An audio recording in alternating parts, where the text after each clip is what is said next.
Assalamualaikum warahmatullahi wabarakatuh.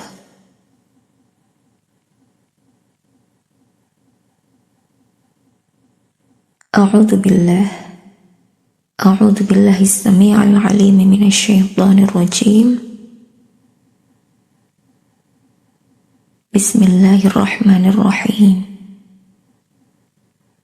Wal 'asr innal insana lafi khusrin illa alladzina amanu wa 'amilus shalihat wa tawassaw bil haqq wa tawassaw bis sabr.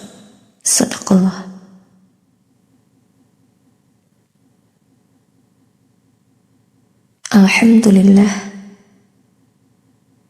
Alhamdulillahilladzi khalaqal mauta wal hayata liyabluwakum ayyukum ahsanu amala wa huwal azizul ghafur.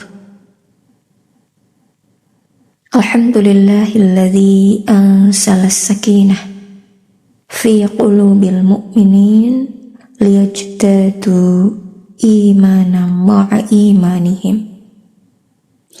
Sahabat-sahabatku,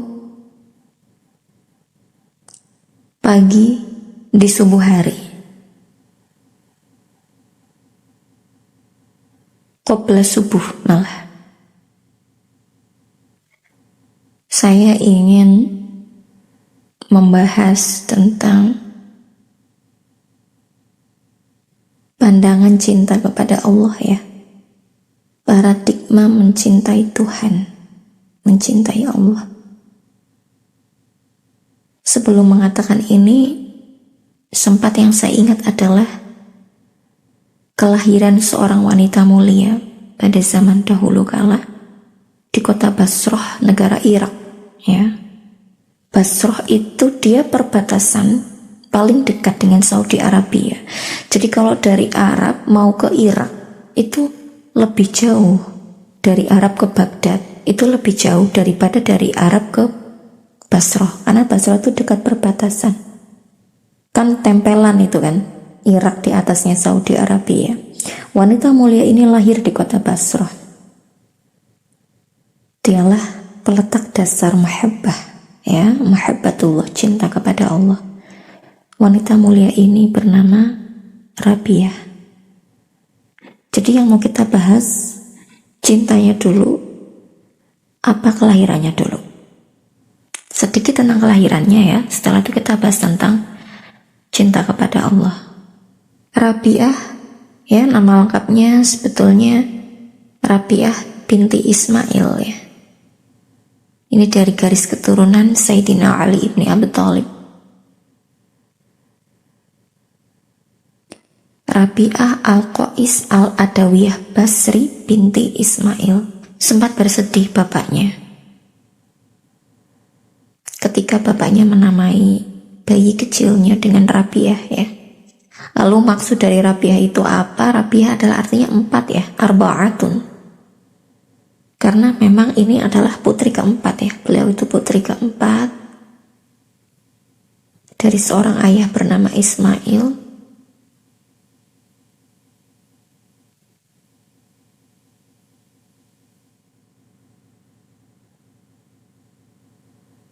Dan Rabi'ah ini lahir dari seorang keluarga yang miskin.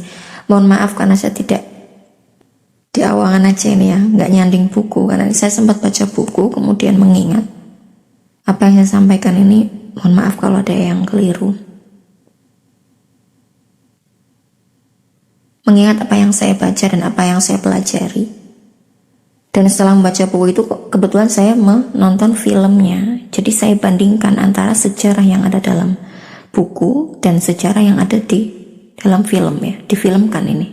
Lahir dari keluarga yang miskin, bahkan sangat miskin ya. Tidak mampu menghidupi keluarga dengan cukup gitu ya. Berkecukupan gitu. Sangat kurang. Pak Ismail ini sudah memiliki 3 putri. 3 anak perempuan, masih kecil-kecil. Anak yang keempat namanya Rabi'ah ini. Istrinya sebetulnya sempat tidak setuju ya dinamai Rabi'ah, tapi Ismail ini tetap ingin anaknya namanya Rabia saja. Dan dia bersedih. Kok istriku gak setuju aku kasih nama anakku Rabia? Dia bersedih. Dan selain kesedihan karena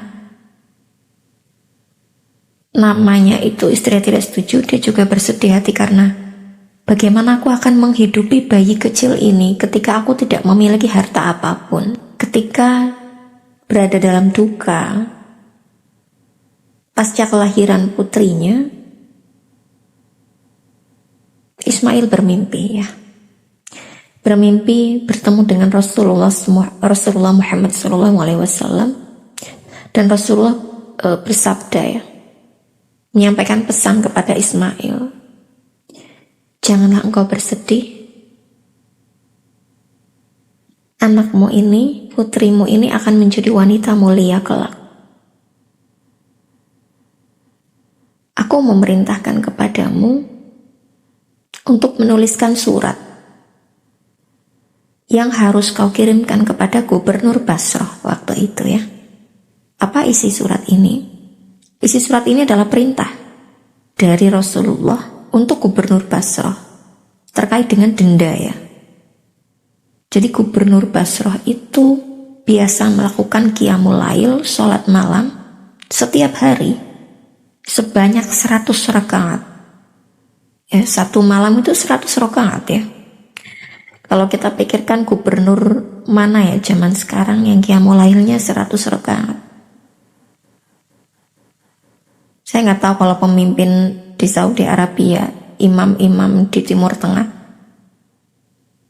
saya nggak tahu mereka sholat malamnya berapa rakaat. Tapi waktu itu Gubernur Basrah itu 100 rakaat, dan khusus pada malam Jumat itu Gubernur Basrah melakukan qiyamul lail sebanyak berapa? 400 rakaat dalam semalam, Mas dan Mbak. Ya bagaimana ya? Lelahnya berdiri, tapi ya itu sudah manusia spesial ya. Mungkin lelahnya berbeda dengan kita. Tapi pada waktu itu ya, di satu malam gubernur itu tidak melaksanakan sholat sebagaimana mestinya, sehingga kemudian Rasulullah itu meminta denda ya. Jangankan sholat fardu ya, sholat sunnah saja tidak dilakukan sebagaimana mestinya, tidak seperti malam-malam sebelumnya, didenda ya, kena hukuman. Jadi gubernur itu harus membayar sekian dinar, yang denda itu harus diberikan kepada orang yang tidak mampu. Nah, dialah Ismail, bapaknya Rabiah. Itu jalan dari Allah ya, supaya Ismail mampu mencukupi kebutuhan bayi mungil ini, yaitu bayi Rabiah. Usai mimpi tersebut ya, mimpi seperti itu, dia terbangun ya. Beliau terbangun, kemudian ya ada riwayat yang menuliskan Ismail menulis surat, ada riwayat kalau di film itu Ismail tidak menulis surat ya, tapi Ismail menemui langsung. Walaupun sebetulnya setelah itu Ismail itu sempat diusir ya oleh pengawal karena dianggap lancang kepada Pak Gubernur ya. Padahal itu benar ya, kejadiannya itu benar. Di atas hati yang bersih, pertolongan Allah turun ya kepada keluarga Ismail. Kemudian paginya langsung Ismail berangkat ke kantor dinas gubernur. Dan dia menemui Pak Gubernur, dia mengatakan perihal mimpinya tadi malam. Dan ketika mendengar kabar itu ya, Pak Gubernur itu terjatuh ya. Dan tadinya berdiri, dia terjatuh di kursinya, merasa lemas. Ya, tidak melakukan sholat seperti malam-malam biasanya. Kemudian sekarang ada orang yang ditemui Rasulullah, dan karena dia melakukan itu, dia mendapatkan denda ya. Lemas dan terjatuh. Nah, ketika terjatuh itu kan pengawal kerajaan ya, itu melihat, sehingga dianggap lancang Ismail ini dan diusir. Nah, Gubernur ini tidak mengatakan apa-apa dan tidak mencegah pengusiran itu karena masih lemas ya. Pikirannya itu tidak menyangka ya. Ya Allah, astagfirullah, aku telah melakukan kesalahan. Setelah keesokan harinya ya, dan Ismail kan pulang keesokan harinya atau 2 hari setelahnya, gubernur itu pergi ya menemui Ismail, ke rumah Ismail. Dia bertanya kepada pengawalnya, di mana rumah lelaki yang menemuiku kemarin, dengan membawa beberapa koin emas ya, satu kantong koin emas, dan kemudian ditambah beberapa. Pergi menemui Ismail ke rumah, dan didapatilah ya rumah yang sangat sederhana dengan 3 putri yang sudah agak besar ya mungkin sekitar 6 tahun sampai 9 tahun, 10 tahun. Dan mendapati istri Ismail sedang menimang seorang bayi. Gubernur itu masuk,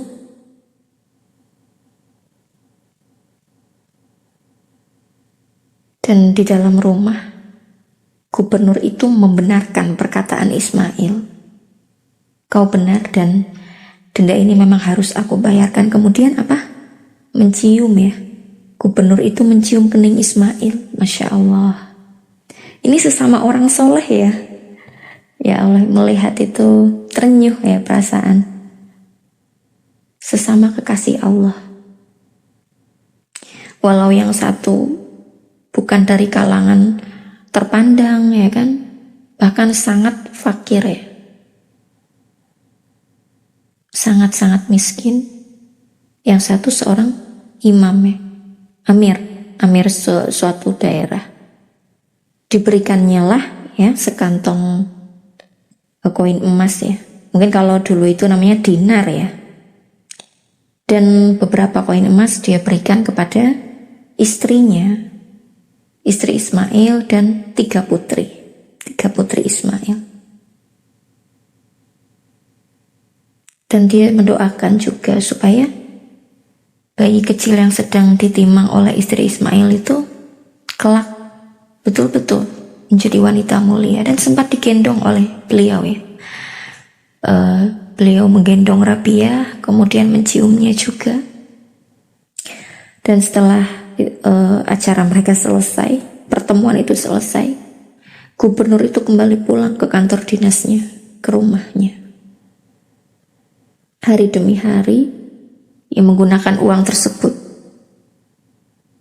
Ismail mencukupi kebutuhan bayi ya, karena punya bayi itu nggak bisa punya uang sedikit, itu kata ibu-ibu gitu kan. Wah, banyak sekali kebutuhan bayi. Alhamdulillah, pertolongan dari Allah datang. Hari berganti hari, tahun berganti tahun, Rabiah beranjak besar ya. Calon wali Allah ya, Rabiah Al-Adawiyah ini,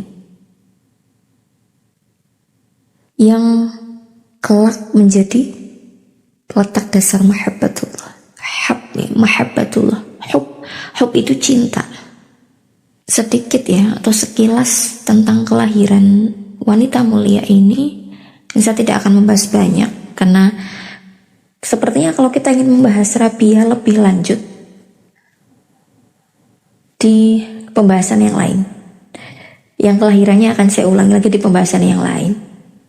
Ya, saya membaca buku beliau itu, buku biografi beliau itu tahun 2023. Penulisnya adalah Aziz Nafiel Malakian. Bukunya berjudul Rabiah Al-Adawiyah. Apa ya subjudulnya? Karena ada 2 ya. Yang satu itu sepertinya dimabuk cinta kepada Allah. Dan saya menonton filmnya tahun kemarin, 2024 ya. Saya hanya mengingat-ingat aja, recall memory. Semoga informasi yang saya sampaikan ini tidak ada yang salah dan tidak ada yang keliru. Ya memang beberapa sejarah itu kan memiliki versi ya. Tapi kurang lebih secara garis besar sama, insya Allah. Kalau di zaman Rabiah itu kan hidup seorang lelaki juga, seorang ulama besar ya, namanya Hasan al-Basri. Mereka sering berdialog, berdiskusi. Imam Hasan al-Basri dan Rabiah al-Qais al-Adawiyah Basri binti Ismail. Kalau Imam Hasan al-Basri itu memperkenalkan rojak dan khauf kepada Allah, harap kepada Allah, ya, harap supaya masuk surga, harap diridhoi Allah, dan khauf takut kepada Allah, takut akan siksa neraka, takut akan laknat Allah. Tetapi Rabiah memperkenalkan konsep yang lain, yaitu hub, cinta tanpa pamrih. Jadi Rabiah itu tidak takut kepada neraka dan tidak pula mengharapkan surga gitu loh. Ini sangat ekstrim ya, konsep cinta kepada Allah yang sangat murni, yang pemahamannya sangat ekstrim ya, hingga tidak mengharapkan surga gitu. Ya kita nilai sebetulnya di atas Hasan al-Basri ya, pandangan ini.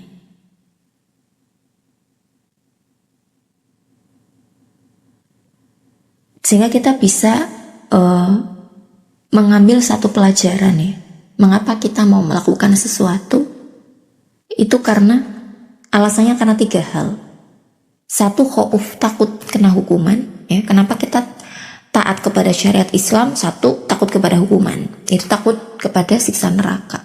Takut kepada Allah, tetapi kemudian hubungannya laknat Allah yang berujung kepada malapetaka yang besar, yaitu siksa neraka di hari kiamat. Na'udzubillah min dzalik, summa na'udzubillah. Yang kedua, rojak, harap supaya bisa menjadi penghuni surga, menikmati surga, dan bertemu dengan Allah, memandang zat Allah, wujud asli Allah di surga kelak di hari kiamat. Yang ketiga, hub, karena cinta ya.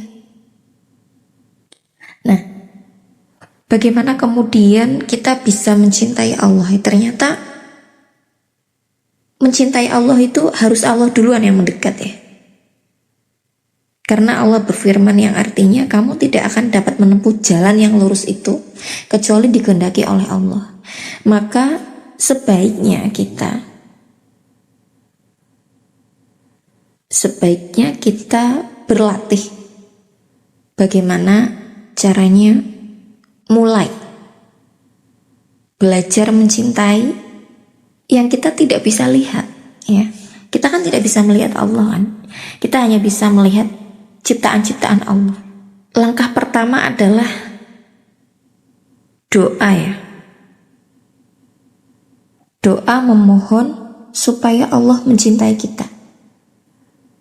Kalau Rabiah lebih ekstrim lagi, kita minta supaya Allah cinta ke kita. Kemudian Rabiah mengatakan, apakah kau tidak malu kau meminta cinta kepadanya ketika kau tidak mencintai dia? Kan kita sangat malu ya. Kita kepengen dicintai tapi kita nggak mencintai gitu. Maka kita harus berlatih untuk mencintai. Setelah saya melakukan proses perenungan selama bertahun-tahun, saya mendapati ya, apa sih sebetulnya, bagaimana sih cinta kepada Allah itu? Ada satu kalimat kunci yang saya pelajari dari Rabiah al-Adawiyah, bahwa cinta kepada Allah adalah ketika orang itu mengatakan bahwa kehendak Allah adalah kehendakku juga. Ini hal yang sangat berat dilakukan. Maka satu kunci hidup yang saya pelajari di sini adalah hidup itu untuk apa? Satu kunci besar. Jawabannya adalah, kalau dalam bahasa Jawanya seperti ini ya. Urip kui mung sak dermo ngelakoni kersane pangeran Allah Ta'ala. Apa sih sing dikersakakan Gusti Allah gitu? Apa sih yang dikehendaki oleh Allah? Kita ikut. Bukan berarti kita tidak boleh memiliki kehendak, tidak boleh memiliki keinginan, tidak boleh memiliki kekarapan, kersa. Tapi ketika kehendak kita tidak sejalan ternyata dengan kehendak Allah, maka mana yang akan menang? Maka mana yang akan terjadi? Pasti yang akan terjadi itu kehendak Allah, itu pasti. Maka kita harus belajar mengalah. Oh iya ya, ini kehendak Allah, kita yang harus mengalah. Dan inilah iman. Kehendaknya adalah kehendakku juga, itu kata Rabiah. Berat sekali menerima ini, sangat berat. Karena riadonya memang serius, tidak main-main. Ketika kita rela hati ridho kepada apa yang Allah kehendaki untuk kehidupan kita, yang pasti itu sering tidak sesuai dengan nafsu kita. Karena nafsu itu condong kepada kecintaan kepada dunia ya. Nafsu condong kepada keburukan. Sedangkan kehendak Allah condong kepada untuk menyakiti nafsu. Maka kita akan memerangi diri kita sendiri. Maka pesan dari Rabia adalah lepaskan diri dari ego, lepaskan diri dari keakuan. Itu kita baru bisa mencintai Allah. Itu aja baru langkah pertama ya. Belum langkah yang paripurna gitu.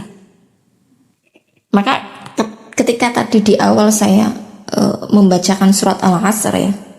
Bismillahirrahmanirrahim. Wal asri innal insan lafi khusrin illa, sungguh manusia berada dalam kerugian yang teramat besar kecuali illa alladzina aman, kecuali mereka yang beriman. Lalu siapakah orang yang beriman? Beriman adalah menjalankan seluruh kehendak Allah, yang walaupun kita tidak suka itu. Kehendaknya adalah kehendakku. Walaupun berat, kita belajar menerima. Tetapi Allah berjanji melalui dalilnya, melalui firman-Nya. Faman rodiya falahu ridho, barang siapa menerima ketentuan ya, kehendakku, barang siapa ridho kepada apa yang aku kehendaki, maka aku pun ridho kepadanya.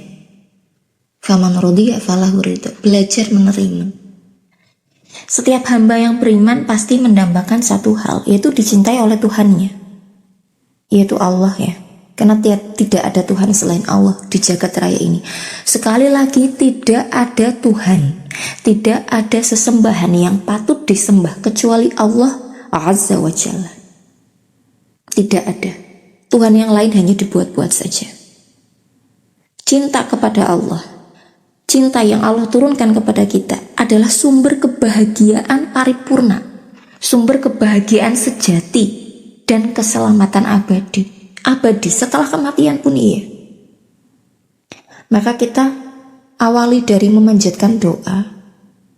Doa ini bukan sekedar permintaan biasa ya, tetapi permintaan tertinggi dalam hidup seorang muslim, dalam hidup seseorang yang beriman. Nah, doa ini mencakup apa? Mencakup cinta kepada Allah, meminta cinta Allah, meminta cinta kepada orang-orang yang mencintai Allah, yaitu orang-orang yang soleh ya, dan mencintai amal-amal soleh, yang amal ini akan mendekatkan kita kepada Allah. Dengan kata lain, doa ini merangkum seluruh kebaikan dan kebahagiaan hidup dunia maupun akhirat ya. Berikut doanya ya, kita belajar bersama-sama. Saya kira ya tidak terlalu panjang. Lebih-lebih lagi ya, lebih baik kita lantunkan ini sesering mungkin ya. A'udzubillahi minasyaitonirrajim. Bismillahirrahmanirrahim. Allahumma inni as'aluka ya, atau Allahumma inna nas'aluka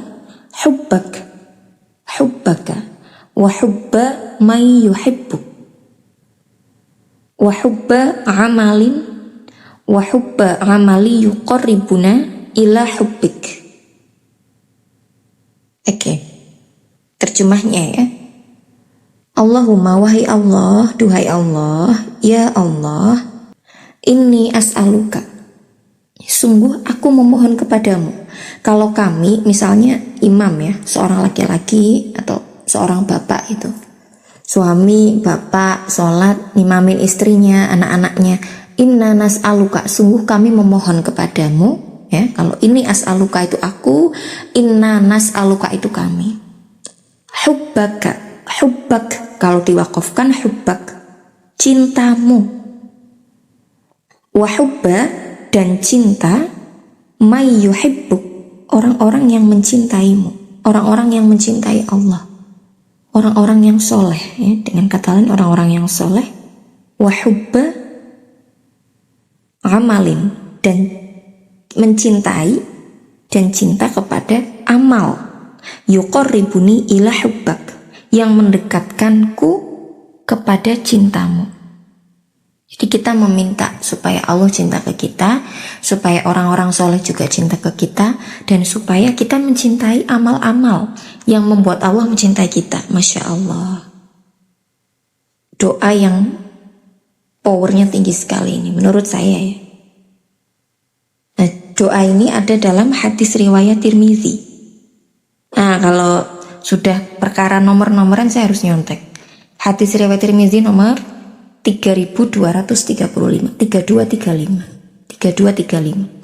dinilai hasan oleh Syekh Al-Albani. Ya, kita ulangi lagi doanya ya. Ini kan hanya 3 kalimat ya, harusnya cepat hafal ya. Allahumma inni as'aluka hubbak wa hubba man yuhibbuk wa hubba amali yuqarribuni ila hubbak. Lebih pelan lagi. Allahumma inni as'aluka hubbak. Karena kalau kepengen menghafalkan itu kan harus diulang-ulang terus ya, sampai hafal. Allahumma inni as'aluka hubbak wa hubba man yuhibbuk wa hubba amali yuqarribuni ila hubbak. Wa hubba amali yuqarribuni ila hubbik. Nah, maknanya apa? Kita bedah per kalimat.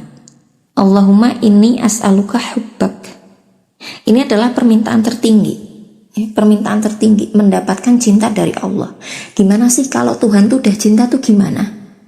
Ya pasti semuanya tuh dijamin, apapun. Kebutuhan dijamin, perlindungan dijamin, keselamatan dijamin, harapan dijamin. Kurang apa? Ya kan? The power of love, kekuatan cinta. Kalau udah cinta mau ngapain lagi? Di atas cinta ada apa sih? Nggak ada kan? Udah cinta, sayang, eman, dan sebagainya. Cinta Allah bukan sekedar perasaan ketika kita mencintai makhluk, tapi mencakup keridhaan Allah. Allah ridho.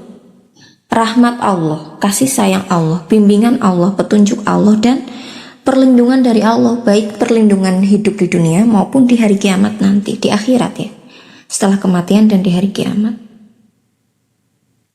Siapapun yang dicintai Allah pasti ya niscaya ia akan dibimbing dalam kebaikan, mendapatkan petunjuk dan dijaga dari kesesatan ya, naudzubillah ya, kesesatan. Kemudian kalimat yang kedua, cinta kepada orang-orang yang mencintai Allah. Wa hubba may yuhibbuk. Ini mengajarkan bahwa cinta karena Allah adalah indikasi indikasi iman yang sejati. Mencintai orang-orang soleh, dicintai orang-orang soleh, para ulama, orang-orang yang taat kepada Allah menunjukkan kesucian hati.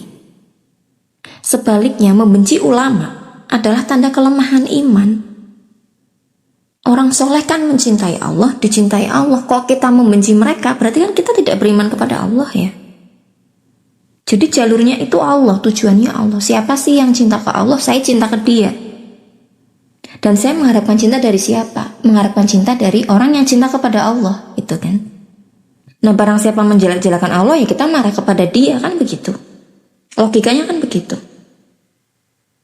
Dengan mencintai mereka, ulama, orang-orang soleh, kita terdorong meneladani mereka, meneladani akhlak mereka, meneladani amal mereka, meneladani apa yang mereka lakukan, dan tetap berada dalam lingkungan yang menguatkan iman. Masya Allah. Kemudian makna yang kalimat yang terakhir, cinta kepada amal. Yang amal itu bisa mendekatkan kita kepada Allah.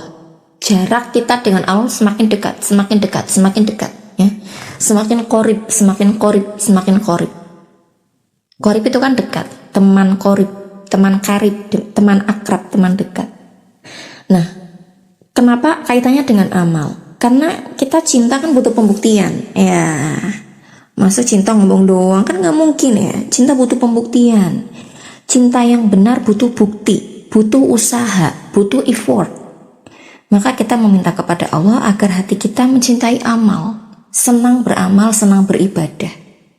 Baik ibadah fisik ya, secara zahir maupun ibadah hati, ibadah pikiran. Kita menafakuri ciptaan Allah, memikirkan keagungan Allah itu udah ibadah, ibadah pikiran ya, ibadah hati. Yang nilainya sendiri itu 1 menit, itu lebih berharga daripada ibadah sunnah selama 1 tahun loh. Jangan salah. Jadi menafakuri keagungan Allah itu gak main-main loh pahalanya. Sangat mendekatkan diri kita kepada Allah. Karena inilah yang akan menjadi fondasi dasar kedekatan kita kepada Allah. Bukan hanya ibadah-ibadah fisik ya, ibadah-ibadah yang terlihat dengan gerakan ya, seperti sholat, seperti puasa, seperti haji. Karena setiap ibadah pasti punya ruh. Nah ruhnya ini ada di dalam hati dan pikiran kita. Dan ketika kita beribadah kepada Allah dengan amal-amal kita, itu bukan sekedar kita menggugurkan kewajiban. Kalau kita ngaku cinta, ya bukan karena kewajiban ya, karena kita ngerasa rindu. Nah ini konsep yang diperkenalkan oleh peletak dasar Mahabbatullah, beliau Rabiah Al-Adawiyah. Cinta kepada Allah itu cinta rindu, cinta kepengen ketemu besok setelah mati ya, karena di dunia ini kita nggak bisa ketemu dong, kita tidak bisa memandang zat asli Allah, nggak kuat, dimensi manusia nggak kuat menatap Allah langsung. Oke, sudah cukup. Bagaimana? sedikit ulasan tentang konsep mencintai Allah, dan kita kenalan sedikit dengan yang memperkenalkan cinta kepada Allah. Kita bahas lebih lanjut mengenai Rabiah Al-Adawiyah di kesempatan lain. Allahu ta'ala a'lam. Semoga apa yang saya sampaikan bermanfaat. Apabila ada salah, keliru, mohon maaf dan mohon koreksinya. Segala yang salah dan keliru dari saya.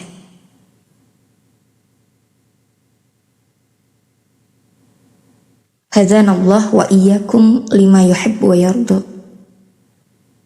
La haula wa la quwwata illa billahil aliyyil azim. Wassalamualaikum warahmatullahi wabarakatuh.